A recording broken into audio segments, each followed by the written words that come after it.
পশ্চিমবঙ্গের নতুন বিজেপি সরকার যদি জনকল্যাণে নানা প্রকল্প চালু করতে পারে তাহলে ত্রিপুরায় না কেন? যুক্তি বিন্যাসে এমনই প্রশ্ন কংগ্রেস বিধায়ক গোপাল চন্দ্র রায়ের। প্রকল্প নিয়ে কি ছিল কংগ্রেস বিধায়কের বক্তব্য, দেখুন। এখানে তো 8 বছর বিজেপি সরকার, কিন্তু বিজেপি সরকার তাইলে ত্রিপুরা রাজ্যে কেন 1 জুন থেকে অন্নপূর্ণা চালু হবে না মায়েদের বোনদের জন্য?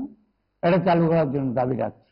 এবং যে যে সুবিধা পশ্চিমবাংলায় জনগণ পাবে বিভিন্ন স্কিমে, বৃদ্ধ ভাতা, বিধবা ভাতা, বিভিন্ন ধরনের ছেলে মেয়েদের পড়াশোনার যে ভাতাগুলি মাননীয় মুখ্যমন্ত্রী শুভেন্দু অধিকারী মহোদয় বলেছেন কন্টিনিউ থাকবে, তাহলে এইগুলি কেন ত্রিপুরাতে ইমপ্লিমেন্টেশন হবে না for the interest of the people? এখানেও তো বিজেপি সরকার, এখানে বিজেপি সরকার, কেন এগুলি এখানে চালু হবে না?